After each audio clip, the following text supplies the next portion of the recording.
নমস্কার, অপর্ণা রান্নাঘরে তোমাদের সবাইকে স্বাগত। আজ তোমাদের সঙ্গে শেয়ার করব ডিম পরোটা। এই ডিম পরোটা যতটা নরম হয় ততটাই টেস্টি হয় খেতে। তো চলো দেরি না করে দেখে নেওয়া যাক আমার আজকের এই ভিডিওটি।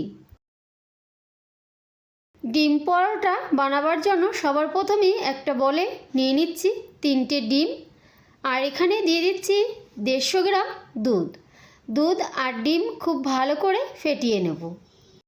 দুধ আর ডিম খুব ভালো করে একটু ফেটিয়ে নিয়ে দিয়ে দিচ্ছি এখানে 250 ময়দা দিয়ে এইবার দিয়ে দিচ্ছি গাজর কুচি, ক্যাপসিকাম কুচি, 2 চামচ কাঁচা লঙ্কা কুচি, 1 চামচ চিলি ফ্লেক্স, 1/2 চামচ গোলমরিচের গুঁড়ো আর স্বাদ মতো লবণ।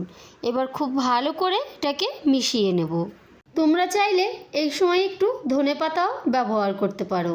আমার এই ভিডিওটি ভালো লাগলে লাইক, কমেন্ট, শেয়ার অবশ্যই করবেন। আর আমার চ্যানেলের নিত্য নতুন রেসিপি দেখতে হলে চ্যানেলটি সাবস্ক্রাইব করবেন।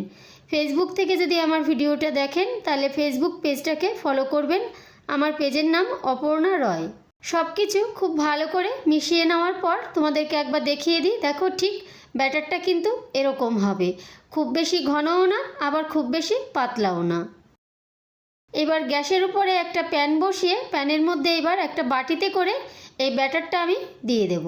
ব্যাটারটা দিয়ে এভাবে একটু হালকা করে ঘুরিয়ে দেব যাতে ব্যাটারটা চারিদিকে ছড়িয়ে গোল একটা আকৃতি নিয়ে নিতে পারে। এই ডিম পরোটা বানাতে কিন্তু খুব বেশি টাইমও লাগে না, আবার খুব বেশি উপকরণও লাগে না। মাত্র হাতে থাকা 10 মিনিট হলেই কিন্তু এই ডিম পরোটা বানিয়ে নেওয়া যায়। আর এটি খেতে কিন্তু দারুণ টেস্টি হয়। অবশ্যই আপনারা বাড়িতে একবার বানিয়ে খেয়ে আমাকে কমেন্টের মাধ্যমে জানাবেন। তোমাদের সঙ্গে কথা বলতে বলতে এদিকে আমি বলতে ভুলেই গেছি যে ব্যাটারটা দিয়ে ভালো করে একটু ঘুরিয়ে নিয়ে তারপরে ঢাকা দিয়ে রেখে দিতে হবে 30 সেকেন্ড। 30 সেকেন্ড পরে ঢাকা খুলে তেল ব্রাশ করে উল্টে পাল্টে এই ডিম পরোটাটাকে ভেজে নিতে হবে। ডিম পরোটা ভেজে নেওয়ার পর গরম গরম সার্ভ করলাম। আর আমার আজকের ভিডিওটা আমি এখানেই শেষ করলাম।